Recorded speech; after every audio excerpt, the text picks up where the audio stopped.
Safdarjung airport के bus stop से कुछ हटकर मोटरसाइकिल के समीप खड़े लड़के ने लड़की को अपने निकट आते देखा।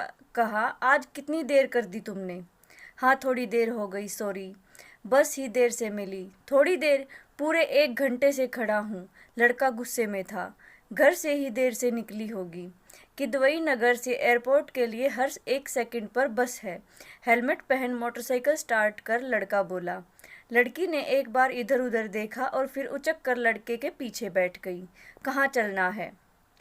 मोटरसाइकिल के आगे सरकते ही लड़के ने पूछा। कहीं भी, पर यहाँ से निकलो। लड़की ने दायां हाथ लड़के के कंधे पर रख आगे सरकते हुए कहा। प्रगति मैदान या पुराना किला चले, कहीं भी, जहाँ तुम चाहो। हवा से बचने के लिए लड़की ने हाथ लड़के के विंचेस्टर की जेबों में ठूस लिए थे और अपनी छाती को लड़के की पीठ से चिपका लिया था। लड़की का ऐसा करना लड़के को अच्छा लगा। उसका गुस्सा जाता रहा। सुनो, लड़की ने लड़के के दाएं कान की ओर मुंह करके कहा। हम लोग एयरपोर्ट वाले बस स्टॉप पर नहीं मिला करेंगे। क्यों? इस बस स्टॉप से ऑफिस के कई लोग बस चेंज करते हैं। सामने रेड लाइट आ गई थी, रुकना पड़ा। लड़के ने मुंह घुमाकर लड़की की ओर देखा। उसकी आंखों में चमक और होठों पर मुस्कुराहट थी। उसने पूछा, फिर कहाँ मिला करूं? लड़की ने होठों को गोल करते हुए कुछ देर सोचा और बोली, मदरसे के बस स्टॉप पर तुम स्टॉप से कुछ दूर हटकर खड़े हुआ करो। हरी बत्ती होते ही लड़के ने बाइक गियर में लेकर एक्सीलेटर दबाया और वाहनों के बीच से लहराते हुए बाइक को निकालने लगा। क्या करते हो? ठीक से चलाओ। लड़का मस्ती में था। उसने बाइक और तेज कर दी। इस पर लड़की ने उसकी पीठ में चुकोटी काटी और बोली, बहुत मस्ती आ रही है। पुराने किले के बाहर पार्किंग में गाड़ी खड़ी कर वे दोनों झील के साथ वाले पार्क की ओर बढ़ गए। झील का पानी धूप में चमक रहा था और उसमें बोटिंग करते लोगों से झील जैसे जीवंत हो उठी थी। वे झील के किनारे ढलान पर एक झाड़ी की ओट में बैठ गए। उनको बैठते ही बत्तखों का एक झुंड जाने किधर से आया और उनके इर्द गिर्द चक्कर काटने लगा। लड़की लड़के को भूलकर बत्तखों से खेलने लगी। अब लड़की अपने आसपास की घास तोड़कर बत्तखों पर फेंक रही थी और हाथ बढ़ाकर उन्हें अपने पास बुला रही थी। जब कोई बत्तख उसके बहुत निकट आ जाती, वह डर कर उठकर खड़ी हो जाती। लड़की का जब यह खेल लंबा खिंचने लगा तो लड़का उखड़ गया। छोड़ो भी अब। लड़की लड़के की रुखाई देख हंस दी और तोड़ी हुई घास की बरखा लड़के पर करने लगी। लड़का फिर झुंझलाया, क्या करती हो? और अपने कपड़े झाड़ने लगा। लड़की उसके समीप बैठते हुए बोली, गुस्से में तुम अधिक सुंदर लगते हो। लड़के ने लड़की की बाईं हथेली पर अपनी दाईं हथेली रख दी। लड़की ने इधर उधर देखा और लड़के की फैली हुई टांगों को सिराहना बनाकर अधलेटी हो गई। अब लड़का रोमांचित हो रहा था। उसने घास के तिनके तोड़े और उन्हें लड़की के कान, नाक, गाल और गले पर फिराने लगा। लड़की को गुदगुदी होती तो वह हंसती हुई दोहरी हो जाती। ढलान के ऊपर पटरी पर लोग आ जा रहे थे। आरंभ में आते जाते लोगों से लड़का लड़की घबरा उठते थे और प्यार भरी हरकतें करना बंद कर देते थे। अब ऐसा नहीं करते। बस लड़की चौकन्ना रहती है, कहीं आते जाते लोगों में कोई परिचित चेहरा न निकल आए। चलो किले के अंदर चलते हैं, बहुत दिन हो गए उधर गए, लड़के ने एकाएक कहा। लड़की समझ गई लड़के का आशय। एकांत वह भी चाहती थी। वह तुरंत खड़ी हो गई। किले के अंदर अपनी पुरानी जगह पर वे बैठ गए, एक टूटी दीवार से पीठ टिकाकर। उनकी आंखों के ठीक सामने एक लंबा लॉन था, जिसकी मखमल सी खास धूप में चमक रही थी। एक मालगाड़ी धीमी गति से निजामुद्दीन की ओर से आ रही थी। तिलक ब्रिज की ओर लड़की ने कुछ देर गाड़ी के डिब्बे गिनने की कोशिश की, किंतु असफल रही। तुमने बताया नहीं, आज तुम देर से क्यों आई? लड़के ने लड़की की गोद में सिर छिपाते हुए पूछा। लड़की ने झुककर लड़के का माथा चूमा और बोली, बस यूं ही देर हो गई। दरअसल क्या? डिस्पेंसरी गई थी। डिस्पेंसरी? लड़का चौंका। क्यों?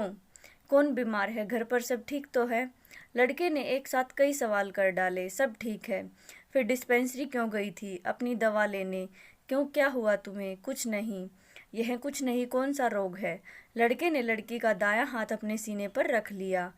है तुम्हें नहीं मालूम? लड़की ने शरारत में उसकी नाक को पकड़कर खींचा। ठीक ठीक बताओ, मुझे तो चिंता हो रही है। अच्छा। लड़की आश्चर्य में मुस्कुराई। बताओ ना क्या हुआ है तुम्हें। कहा ना कुछ नहीं, वो मेरा बॉस है ना, कह रहा था कि तुम आए दिन गोल हो जाती हो।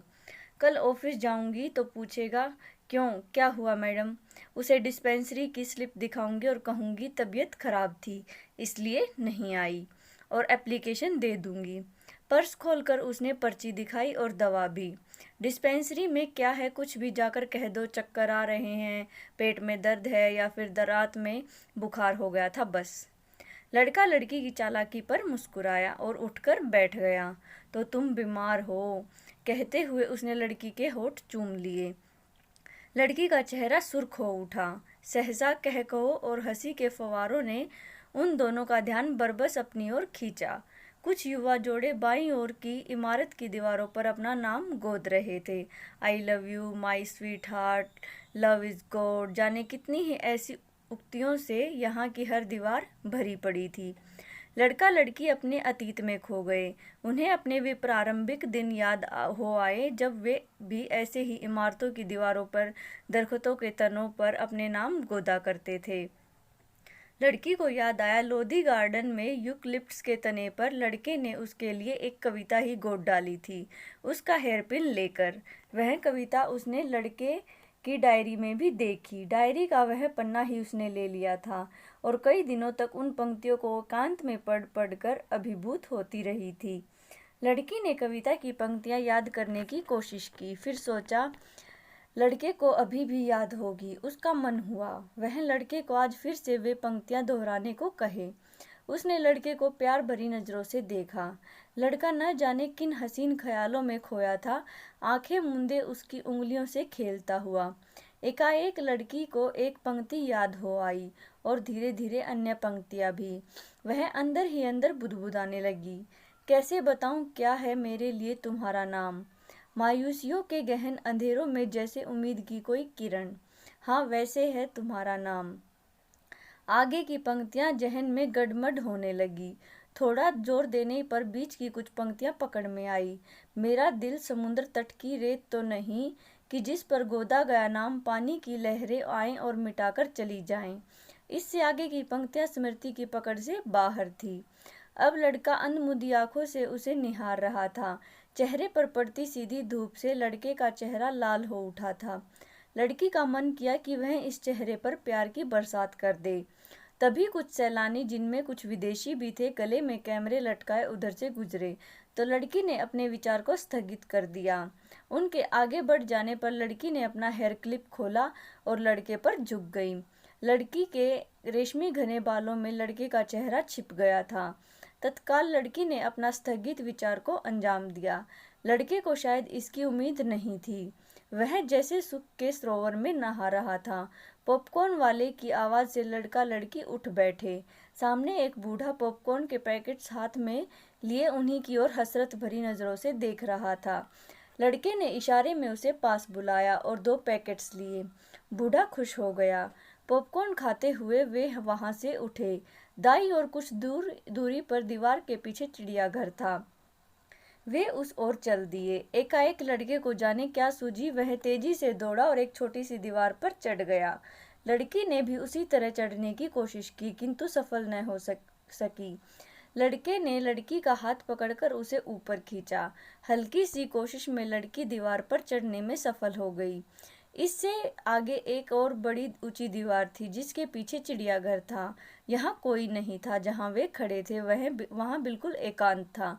लड़के को शरारत सूझी। वह लड़की को अपनी बाहों के घेरे में लेने को लपका। लड़की ऐसी जगहों पर सतर्क रहती है। वह बड़ी होशियारी से छिटक कर आगे बढ़ गई। लड़के ने गुस्से में मुंह बनाया और वहीं खड़ा रहा।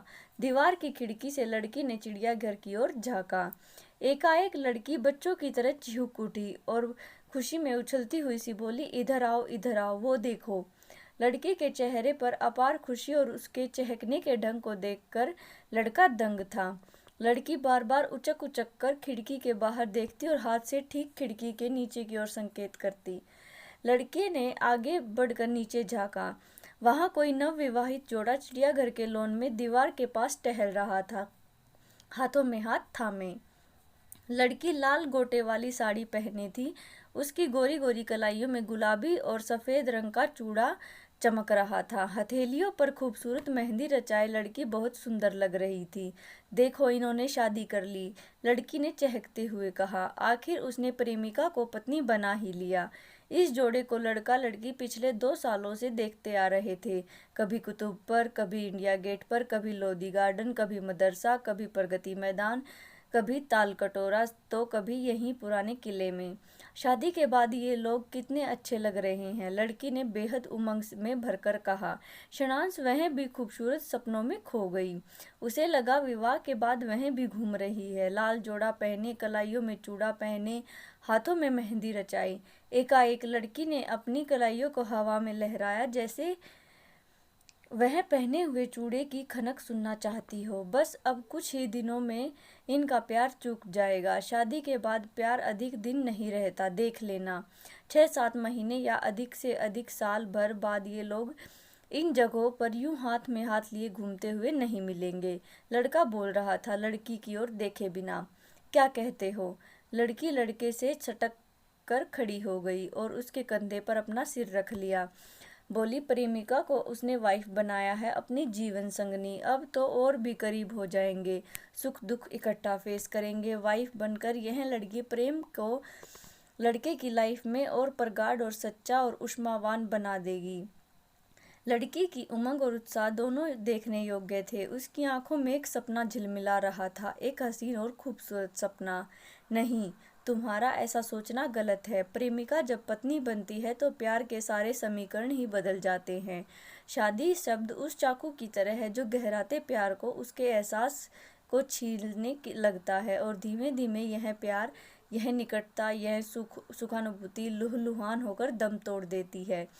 प्रेमी प्रेमिका का विवाह उनके बीच प्रेम की बहती नदी को सूखने के लिए मजबूर कर डालता है, ऐसा मेरा मानना है। लड़का न जाने कैसी भाषा बोल रहा था। लड़की हतप्रभ थी। लड़के के कंधे पर से उसका सिर खुद ब खुद हट गया था। लड़की को लगा जैसे अकस्मात उसके भीतर कुछ दरक गया है। बेआवाज, उमंगित, उत्साहित, चहकता, खिलखिलाता उसका चेहरा एकाएक निस्तेज हो उठा। लड़की को वहां अधिक देर खड़ा होना तकलीफ देह महसूस होने लगा। वह पीछे मुड़कर लौटने लगी। दीवार से कूदने की कोशिश में वह गिर पड़ी और बायां घुटना पकड़कर वह जमीन पर बैठ गई। दर्द से उसकी आंखें छलछला आई थी और निचले होठ को उसने दांतों तले दबा रखा था। लड़का फुर्ती से आगे बढ़कर उसके पास बैठ गया और उसका घुटना सहलाने लगा। फिर उसने अपने कंधों का सहारा देकर लड़की को ऊपर उठाया और चलने के लिए कहा। लड़की कुछ देर उसका सहारा लेकर लंगड़ाती हुई सी चली, फिर सहारा छोड़ अपने आप चलने लगी, गुमसुम सी। लड़की को लगा जैसे अंदर बेहद कुछ टूट गया है। वह सोचने लगी, क्या वह बहुत ऊंचा उड़ रही थी कि उसे जमीन दिखाना जरूरी था? लड़की सोच रही थी। लड़के ने उसके घुटने की चोट तो देखी, पर क्या वह उस चोट को भी देख पाया जो अभी अभी उसके भीतर लगी है? दोपहर अपनी ढलान पर थी और पेड़ों दीवारों के साए लंबे होते जा रहे थे। पुराने किले से बाहर निकलते समय लड़की बेहद चुप थी। लड़के ने 1-2 बार रास्ते में उसे छेड़ने की कोशिश की, लेकिन लड़की ने कोई उत्साह नहीं दिखाया। वह जल्द से जल्द अब घर लौटना चाहती थी। मोटरसाइकिल पर बैठते हुए लड़के ने कहा, तुम्हें चोट लगी है, चलो तुम्हें तुम्हारे घर तक छोड़ देता हूँ। नहीं, मदरसा छोड़ दो, वहाँ से बस में ही जाऊँगी। लड़की का सवर कुछ इस प्रकार का था कि लड़का आगे कुछ न बोल सका और लड़की को बैठते ही मोटरसाइकिल उसने आगे बढ़ा दी। ऐसी ही और स्टोरीज़ के लिए प्लीज़ वीडियो को लाइक, शेयर एंड चैनल को सब्सक्राइब जरूर करें। Thanks for watching.